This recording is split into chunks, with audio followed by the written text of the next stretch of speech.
Mi pastor, Dios lo bendiga. Gracias, hermano Carlos. Dios les bendiga. Agradecer a Dios por su bondad y su misericordia, por permitirme en esta noche estar acá con ustedes y poder predicar su palabra. Amén. Voy a invitarle a abrir su Biblia en el Evangelio según Juan, capítulo 15. Evangelio según Juan, capítulo 15.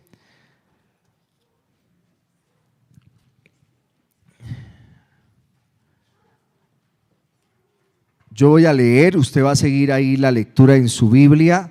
Juan capítulo 15 dice: yo soy la vid verdadera y mi Padre es el labrador. Todo pámpano que en mí no lleva fruto lo quitará, y todo aquel que lleva fruto lo limpiará para que lleve más fruto. Ya vosotros estáis limpios por la palabra que os he hablado. Permaneced en mí y yo en vosotros, como el pámpano no puede llevar fruto por sí mismo si no permanece en la vid, así tampoco vosotros si no permanecéis en mí. Yo soy la vid, vosotros los pámpanos. El que permanece en mí y yo en él, éste lleva mucho fruto, porque separados de mí nada podéis hacer. El que en mí no permanece será echado fuera como pámpano y se secará. Y los recogen y los echan en el fuego y arden. Si permanecéis en mí y mis palabras permanecen en vosotros, pedid todo lo que queréis y os será hecho. En esto es glorificado mi Padre, en que llevéis mucho fruto y seáis así mis discípulos. ¿Pueden sentarse, por favor? Bueno, últimamente sí que se ha hablado de este texto y bueno, yo también voy a hablar de permanecer. Hace como un mes, en un culto de oración y enseñanza, hablamos de esa primera parte donde Jesús, dentro de las múltiples afirmaciones acerca de sí mismo, Él afirma que Él es la vid. Y sabe, alguna de las cosas que solemos hacer los cristianos, los creyentes, cuando estamos compartiendo el evangelio, es recomendar a las personas frente a la pregunta: oiga, ¿y por qué libro comienzo a leer la Biblia? ¿Por dónde comienzo? Nosotros no necesariamente decimos que deba comenzar por Génesis, sino que la mayoría de las ocasiones le decimos: no, comience por un evangelio cuya manera de estar escrito es una narrativa mucho más asequible para alguien que por primera vez se acerca a la Biblia. Y comúnmente también le decimos que comience por el Evangelio de Juan.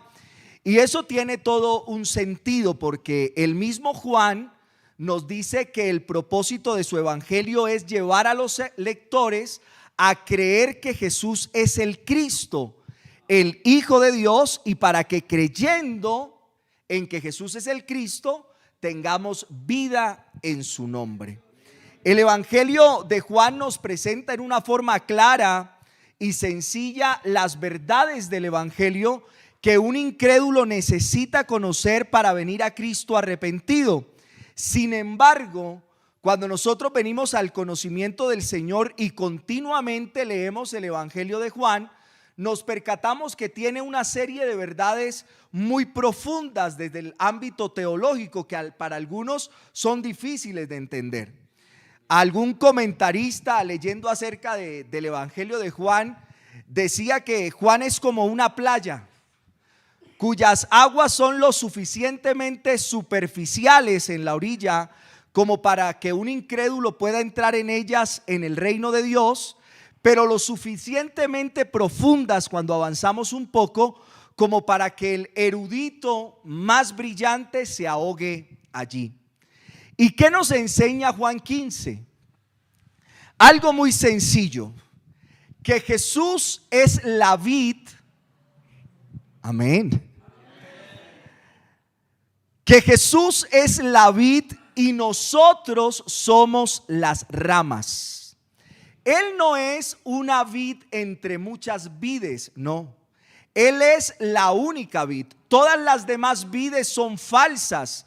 Todas las demás son no auténticas.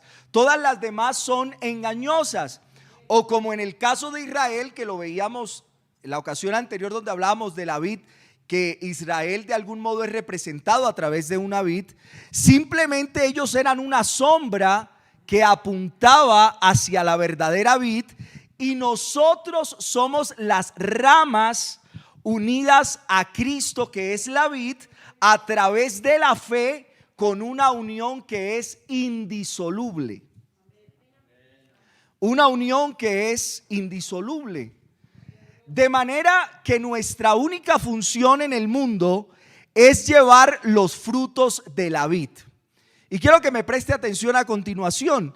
Él no dice que el pámpano es en sí mismo el que da el fruto, sino que es la consecuencia natural de estar unido vitalmente a la vid, lo que hará que esa rama lleve fruto. ¿Y qué clase de fruto es ese? Mira, aunque el texto no lo define de manera literal, nosotros tenemos evidencias suficientes en el pasaje para concluir que el fruto que debemos llevar es la vida de Jesús en nosotros, siendo vivida y manifestada a través del fruto que se da en consecuencia de la rama unida a la vid. La ilustración que el Señor está usando aquí, las ramas que están vitalmente unidas a un árbol frutal, van a producir el fruto de ese árbol. Fíjese usted que si usted sale a algún lugar en el campo y observa alguna siembra de alguna fruta, usted, observando el tipo de fruto que produce, sabe qué árbol es. Así que si Jesús es la vid y nosotros somos las ramas, ¿cuál es el fruto que nosotros vamos a producir cuando estamos vitalmente unidos y conectados a Cristo? Vamos a reproducir a Jesús. Un creyente que está dando fruto se está conformando cada vez más al carácter de nuestro Señor Jesucristo. Fíjese lo que dice Gálatas 5, 22 y 23. Pero el fruto del Espíritu es amor, gozo, paz, paciencia, benignidad, bondad, fe, mansedumbre, templanza, y contra tales cosas no hay ley. Esos frutos incluyen también todas las cosas que el Señor hace a través de los creyentes para que se expanda el reino de Dios, para la edificación de la iglesia, y que nosotros no podemos explicar a partir de conceptos netamente naturales, sino que debemos entender que eso de lo que va a continuar hablando el capítulo 16 es la consecuencia natural de un hecho sobrenatural. Es decir, que si no es a partir de la obra del Espíritu Santo en la vida del individuo, es imposible que por su propia fuerza pueda generar la imagen de Cristo en su vida. Ahora bien, no todos los creyentes fructifican en el mismo grado. De hecho, no todos los creyentes damos la misma cantidad de frutos todo el tiempo. ¿De qué depende eso? Depende básicamente de que permanezcamos en la vid. Por eso decimos que en el texto no hay un solo mandamiento, no hay muchos mandamientos, sino que hay uno solo, y es que debemos estar vitalmente unidos a la vid. Y si estamos entonces vitalmente unidos a la vid, vamos a dar fruto. El mandamiento no es que demos fruto. El mandamiento es que permanezcamos en la vid, y si permanecemos en la vid de manera natural vamos a dar fruto. Fíjese lo que dice el verso 4 de San Juan 15: permaneced en mí y yo en vosotros. Como el pámpano no puede llevar fruto por sí mismo si no permanece en la vid, así tampoco vosotros si no permanecéis en mí. La fructificación depende de nuestra permanencia en Jesús. Estas dos palabras, permanencia y fruto, se repiten una y otra vez en este pasaje, la una conectada con la otra, y es simple la conclusión: si queremos ser fructíferos, debemos permanecer en Jesús. Y la manera como nosotros la utilizamos, la palabra permanencia, que en los días de la llamada Semana Santa, sí que quienes estuvieron viendo las distintas convenciones, escuchamos la definición hasta la saciedad. Entonces, lo que nos querían decir es de algún modo mantenerse, permanecer es mantenerse. Pero la manera como está descrito en el texto es como un imperativo, como una orden. Significa que se trata de un mandamiento, no de una mera solicitud parcial o sugerencia. Eso quiere decir que aquel que no está permaneciendo en Jesús está desobedeciendo al mandato de nuestro Señor y Salvador. Por otro lado, factiblemente de esto me harán un meme.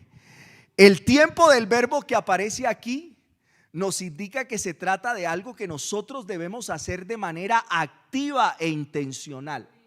Mira, hay gente a la que le parece que es anómalo decir que dentro del desarrollo de nuestra vida cristiana hay aspectos que corresponden a nosotros y no meramente a Dios. Hay personas que de algún modo dicen, no, toda la obra depende de Dios. Lo que Dios tenía que hacer, Él ya lo hizo en favor nuestro, pero hay aspectos de nuestra vida cristiana y de nuestro crecimiento en Dios que dependen al 100% de nosotros.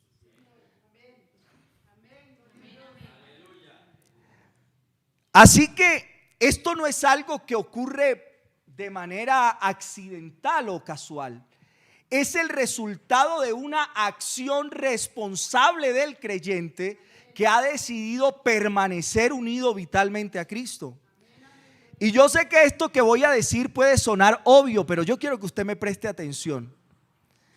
A alguien le puede sonar obvio, pero nadie puede permanecer en Cristo en tu lugar. Nadie puede permanecer en Cristo por ti, ni siquiera la persona que más te ama. Ni tu mamá, ni tu papá, ni tu esposa, ni tus hermanos, ni siquiera los pastores pueden hacerlo. Ningún hermano de la iglesia puede permanecer en Cristo por ti. Solo tú puedes permanecer en Cristo. Esa es tu responsabilidad. ¿Y eso qué significa en la práctica, Darwin? ¿Qué significa eso en la práctica? Nosotros definimos esa permanencia como mantenernos en comunión con Jesús. Mire, en comunión y en dependencia de Jesús en todo momento de la vida, día tras día. Y lo primero que yo quiero hacer es tomar estos dos elementos esenciales de la definición, de manera que todos podamos de algún modo salir de aquí comprendiendo eso de permanecer en Cristo. Yo no quiero que salga aquí diciendo, bueno, pero eso qué fue lo que dijo Darwin. Él habló allá de la vid, de los pámpanos, de las ramas, de Jesús. Pero al fin yo no entendí. Pero yo quiero de algún modo que a través de la palabra de Dios nosotros podamos entender lo que significa permanecer en Jesús. Según esta definición, debemos mantenernos en Cristo, debemos depender de Cristo día tras día. Y mire que aquí hay algo importante. Para permanecer, primero hay que estar. Para permanecer, primero hay que estar. Imagine que usted un día, alguien ha sido chismoso en el Transmilenio, ¿no? Nunca ha visto las conversaciones ajenas. Cuando yo trabajaba en Meder y me pasaba, ¿no? Yo me subía en la 144 con la autopista norte y eso era un tumulto de gente y era imposible no ver la conversación ajena. Pero imagínese que usted escucha a alguien hablar por teléfono y ese alguien le dice a la persona que está del otro lado, quédate ahí en la casa hasta que yo llegue. ¿Qué supone usted? Usted supone que la persona ya está en la casa y le está motivando a que permanezca ahí hasta que llegue. Pues de la misma manera, cuando Jesús le dice a sus discípulos que debemos permanecer en Él, es porque Jesús está suponiendo que ya los discípulos están en Él, unidos a Él de manera indisoluble, conectados a Él, viviendo dentro de la esfera de Cristo. Fíjese lo que dice Colosenses 3:3. Dice que nuestra vida está escondida con Cristo en Dios. Dice, porque habéis muerto y vuestra vida está escondida con Cristo en Dios. Y Gálatas 2:20 dice, con Cristo estoy juntamente crucificado y ya no vivo yo, pero Cristo vive en mí, y lo que ahora vivo en la carne, lo vivo en la fe del Hijo de Dios, el cual me amó y se entregó a sí mismo por mí. Es como si entre Cristo y el madero de la cruz estuviésemos nosotros en medio. Con Cristo estoy juntamente crucificado. Ahora la pregunta es, ¿usted está en Cristo? ¿De verdad? ¿De verdad está en Cristo o usted supone estar en Cristo?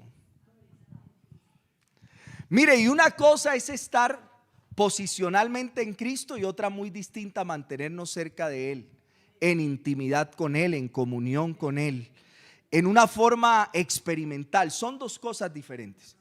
Y se lo voy a ejemplificar. Yo según aquí un contador, en 9 días me caso. Y demás está decir que soy yo el que salgo ganando casándome con Evelyn. Ahora, eso quiere decir que los dos, según el texto bíblico, vendremos a ser una sola carne por el vínculo del matrimonio. Estaremos posicionalmente unidos el uno al otro como si nuestras vidas se hubieran fundido en una sola. Pero esa realidad posicional no produce automáticamente una unidad experimental entre mi futura esposa y yo. Ambos tenemos la responsabilidad de procurar en la práctica que esa unidad posicional se mantenga en el tiempo como una unidad experimental. ¿A través de qué? De una buena comunicación, a través de acciones intencionales que nos acerquen el uno al otro.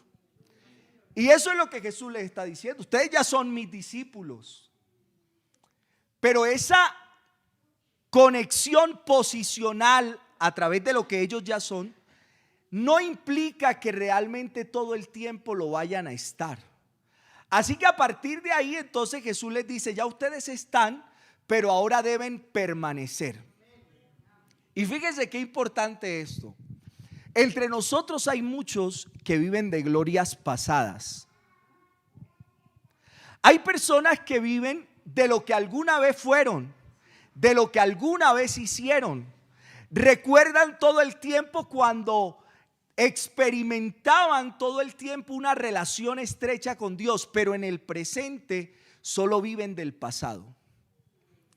Y suponen que tienen una conexión posicional con Dios porque son hijos de Dios, pero en el presente no experimentan esa relación con Dios.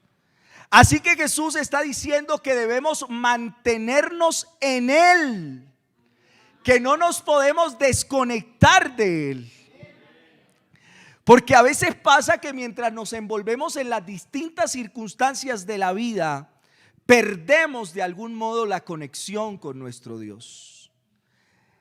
En Juan 1, él usa esta palabra que parece ser muy repetitiva en el Evangelio de Juan y en las cartas de Juan.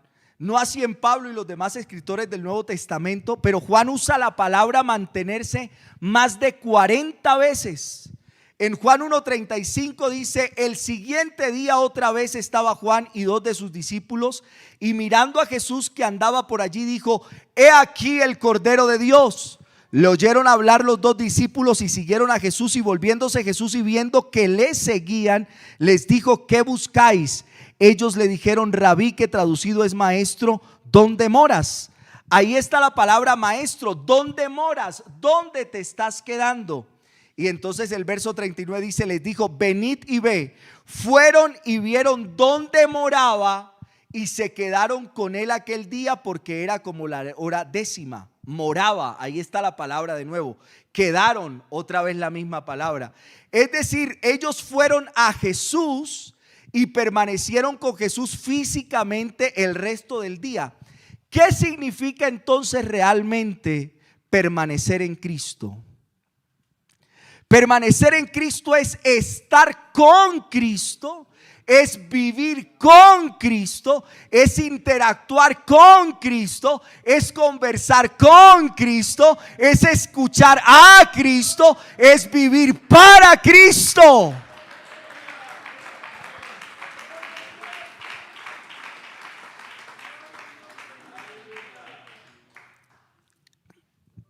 Es como si el Señor estuviese diciendo, si me permite parafrasearlo, aférrense a mí, no se suelten de mí, vivan en comunicación íntima y cercana conmigo, depositen todas sus cargas en mí, todo su peso sobre mí, no se suelten ni un solo momento de mí. Porque ¿acaso no hay momentos en que nosotros divagamos entretenidos en otras cosas que nos desapercibimos de que Cristo esté ahí? Hace poco yo tuve una conversación con alguien y me decía, yo fumo. Yo dije, ¿cómo? Dijo, sí, pero donde nadie me ve.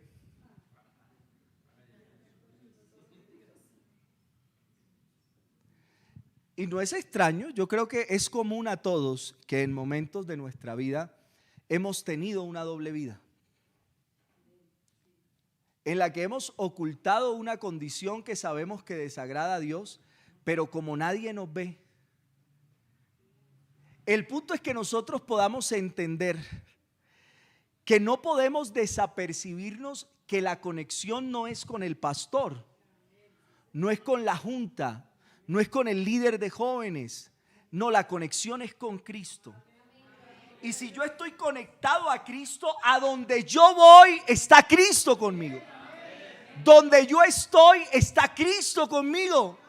El problema es que yo en ocasiones no me he dado cuenta que hace rato me separé de la vida. No me he percatado que desde hace mucho tiempo ya no estoy vitalmente unido a la vid. Creo que mi posición, que mi vida dentro del quehacer, del asistir a culto, de parecer, me hace estar conectado con Cristo, pero hace tiempo que no lo experimento. Y lo cierto es, fíjese en algo y en algún momento hablaremos de eso. A mí me llama, yo lo hablaba con el hermano Carlos, a mí me llama mucho la atención Romanos 8. Porque Romanos 8 es como si dijera que si alguien de verdad, está unido a Cristo, nada ni nadie lo podrá separar de él. Es decir, que uno puede concluir que alguien que es separado de Cristo parece ser, según lo que dice Romanos 8, que nunca estuvo vitalmente unido a Cristo, supuso estarlo. Porque dice el texto, ¿quién nos separará del amor de Cristo? Tribulación o angustia o persecución o hambre o desnudez o peligro o espadas. Y las respuestas, si usted sigue leyendo el pasaje de Romano, es que nada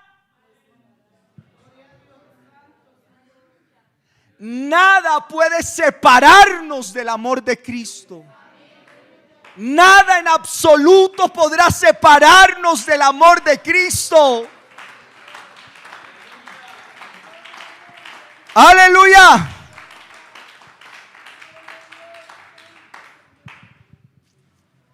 Nada podrá separarnos del amor de Cristo. Permanecer en Cristo es estar apercibidos de su presencia en nuestras vidas y de una manera intencional mantener una comunión real y cercana con Dios.